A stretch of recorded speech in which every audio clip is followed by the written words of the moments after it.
Hello, everyone, and welcome to this week's edition of SFI's Biweekly Briefings on Tuesdays at 2 p.m. Eastern. I'm Sarah Streyder, Executive Director of Secure Families here, and I'm joined today by a very special guest. The topic we're going to be discussing today is a tough one, but it's one that unfortunately is very timely.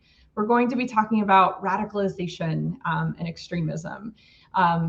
Within the country as a whole, but specifically there is overlap, of course, with our military community that is worth exploring.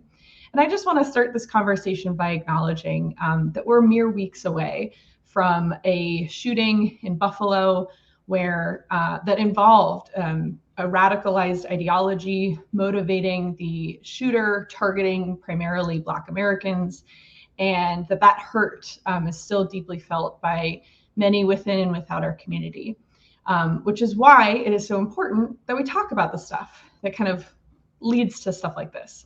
So, as I said, I'm joined by a special guest, Emma Jouenne, joining us from an organization that specializes in this kind of thing called Parents for Peace. Emma, welcome to SFI's Biweekly Briefing. Could you briefly introduce yourself to our members? Sure. Thank you so much, Sarah, for having me and being able to kind of giving me a platform to talk about this issue. So my name is Emma. I've been working as director of programs and research at Parents for Peace for the last 6 months, but been working at Parents for Peace in different capacity, both as a first responder and a helpline coordinator for the last year and a half. And so Parents for Peace is an organization providing educational resources, guidance, and counseling to families or anyone concerned about a loved one falling ill to extremism. Thanks, Emma. And you and I met this past March. We were both invited to testify in front of the House Veterans Affairs Committee about this sobering topic of radicalization. And specifically, that hearing had to do with its overlap and presence within the veteran community. So I was hoping we could start by just describing what it is we mean when we talk about the term radicalization. Could you explain a little bit about what all it entails, what's kind of the working definition that your organization uses? Of course, that's a great question.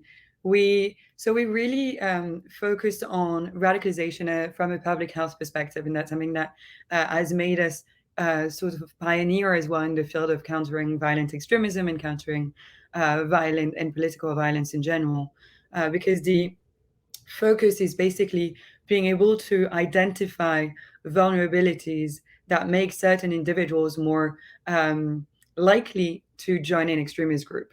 The idea behind it is identifying risk factors that can be within the family dynamics, that can be a mental health disorder, that can be an unaddressed grievance that has never been healed and properly looked at, and that then is going to create that form of vulnerability that then extremist groups are going to exploit, and that can lead an individual to join or to be interested in joining an extremist group. And the importance of using a public health approach is because most criminal justice approaches so far have looked at the problem from a reactive approach that has been somehow successful but seen its shortcomings. And the idea of looking at extremism and radicalization from a public health perspective is to be able to provide a holistic solution, including in the prevention stage, which is the one where most individuals and most actors are going to be likely to have an influence and have an impact on an individual concern. So in other words, there's not one particular politics or ideology that you focus on, but rather anyone who decides to express their grievances in a form of violence. That's the what you're most concerned and focused on, right, as a group. Exactly. And the idea is really looking at, so we work across the ideological spectrum. So we've had cases going from Salafi jihadism to white supremacy through QAnon and former radical Antifa as well. And the idea is we do this and we provide these services to everyone because we know that the radicalization doesn't necessarily have the hateful speech is only a manifestation of the radicalization, is the kind of tip of the iceberg that people are able to see and look at. But what really happens, the important mechanisms of radicalization happen in an individual's propensity to cut out social connection, to isolate themselves, to become obsessed with a certain form of ideology. And the reason for that as well, again, linked to the public health approach, is we know today from both a biological and neurological perspective that extremism does a very similar thing to the brain that addiction does, and that people engaging in addictive behavior tend to trigger a part of the brain that gets triggered as well when someone engages in revenge cravings and hateful speech. So, in knowing this, we can use addiction recovery programs and models as a baseline for de radicalization frameworks. It's a really helpful, productive framing too. It kind of removes a stigma that might otherwise be attached. So I think that's fantastic. And we're grateful to be in network with your organization because it's like we're tackling this at two different junctures, right? So we talk about the work that SFI does about civics education, promoting voting. These are all peaceful, democratic methods that people can use to voice what it is that they're most passionate about and the change that they want to see in the world.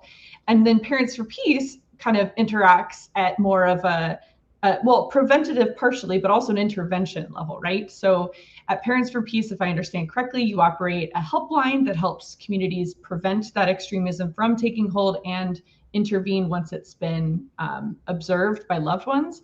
Could you share a little bit about what kinds of resources folks can expect to find from Parents for Peace if this is something that they want to explore? Of course. So today, the one of the biggest services that Parents for Peace provides is a hotline that operates from Monday to Friday, 9 a.m. to 5 p.m. And so this hotline is based on the same model as suicide prevention, domestic abuse hotlines. The idea being providing a service to anyone who is worried about a loved one falling into radicalization or falling into extremism. So it can be, most often we're going to have parents reaching out with children. We also have had partners, spouses, even school staff sometimes when the radicalization happens at a younger age. And so when people reached out and called this confidential helpline, they're going to be greeted by a first responder who will take and undergo what we call an intake protocol, asking questions in order to really be able to best identify the vulnerabilities that were probably exploited, the unaddressed grievances, the unheld trauma, and really get a big picture of what could have happened that led someone to be interested in engaging in extremist ideologies.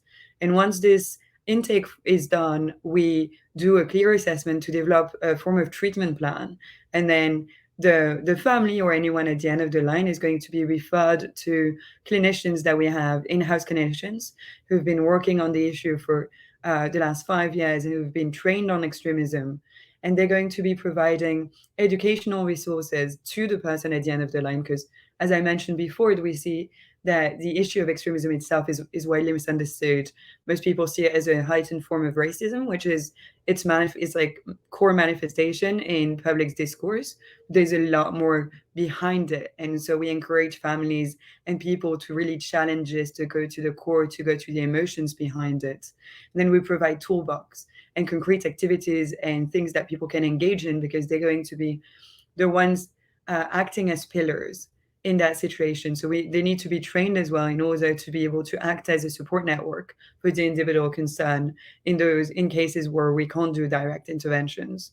And so we really provide this following throughout months, often years, with families and anyone who is interested in getting involved in order to really build up the life sphere around the individual who's at risk of radicalization, in order to solidify the social connections, as we see that social connections are super critical in limiting radicalization in that aspect.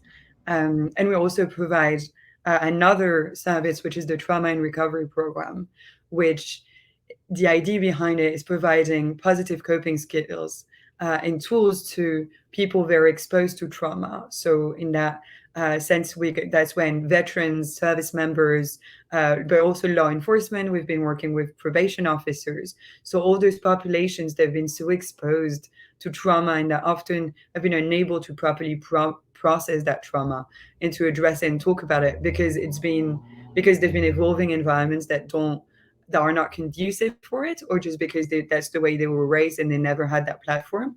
So we really try to deconstruct this and to make sure that they understand the importance of addressing trauma for the healing process.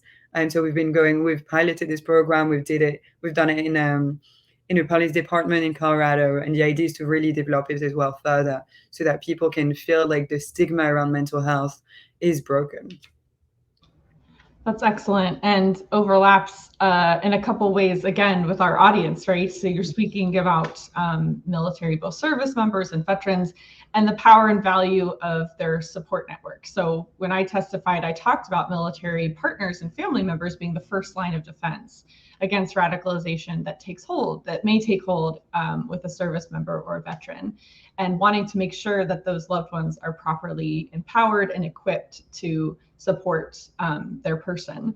I was wondering if you might share an example, a story perhaps, of a partner or a family member who was able to successfully, with the help of resources, support their loved one. For example, I know your colleague Chris, who also testified at the hearing with us, I know he mentioned that his wife played a really crucial role in his own de-radicalization process. Would you mind sharing, perhaps, it can be anonymized if you prefer, but a sample story that we could imagine? Of course. Yes, so I'll make sure so that everything is anonymized just for confidentiality reasons. But it's the story of Parents for Peace, and the service that we provide is really focused on this, because what we've seen, and the reason why we think that our approach is very successful as well, is because around extremism, there is this massive stigma that we've mentioned several times by now, but also for family members who just feel an incredible amount of guilt or shame, of responsibility as well, often, especially when it's parents feeling like they failed somewhere, they don't know what happened, they missed something. And there is a part of responsibility and accountability for parents, for sure. And that's something that we do work as well. We try to coach the responsibility and accountability part without falling into the guilt trip and the shame. But so often families reach out to us, and they're just desperate for someone to understand them and to provide them with any kind of guidance and support. And so we've had cases where it was a mother reaching out who just didn't know what to do. She was just very confused. She did not know how to react. She would get triggered by the language. She would get triggered by the hateful speech. And she just felt like she wasn't recognizing their child, who she had herself raised and provided support and everything for. And she just felt like she didn't know where she went wrong. And so we made sure that we have to deconstruct what happened first. So we go really deep into family dynamics, any history of trauma, any exposure, even sometimes secondhand trauma is very real. So we really try to figure out where that vulnerability was and where it existed, in order to identify it and to be able to provide a treatment on this.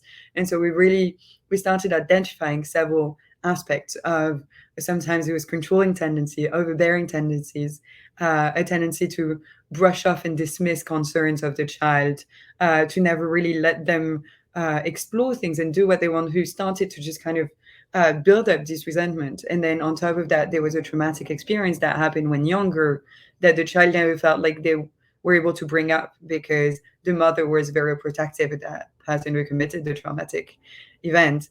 And so that kind of built up, those small things that could sound very mundane just ended up building up and creating this sense of like anger and resentment that needed to be channeled somewhere. And then the individual just eventually was exposed to another individual who exhibited white supremacist ideas, and just like found that sense of meaning and purpose, was able to channel and target their anger and resentment at the specific population that hurt them in the first place.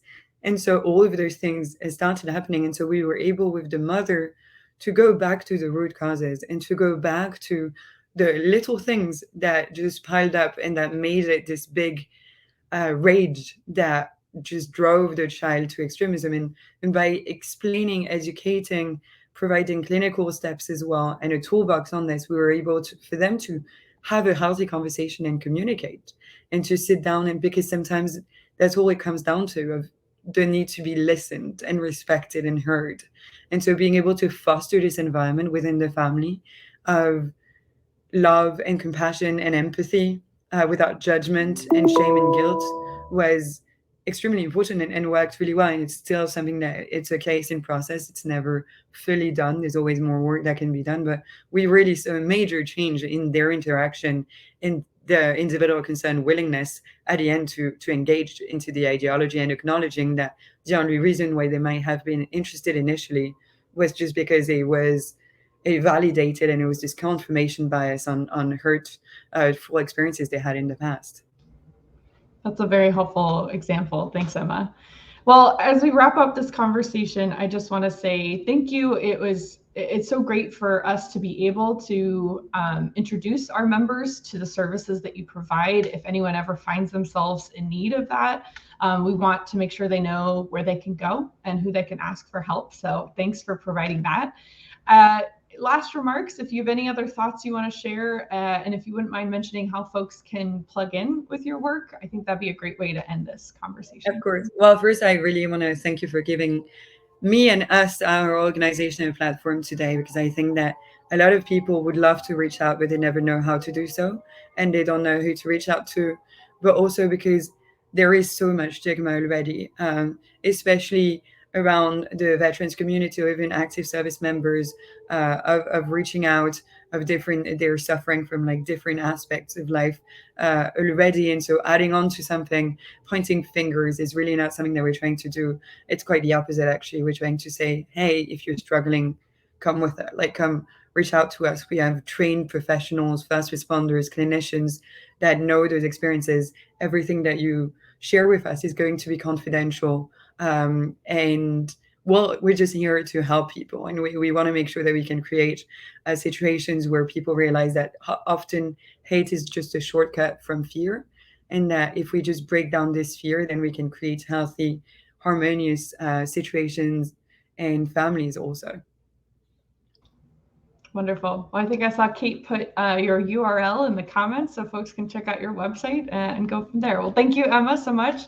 And thanks to everyone in the audience for tuning in. We'll see you back here in 2 weeks for our next biweekly brief. Bye, everyone.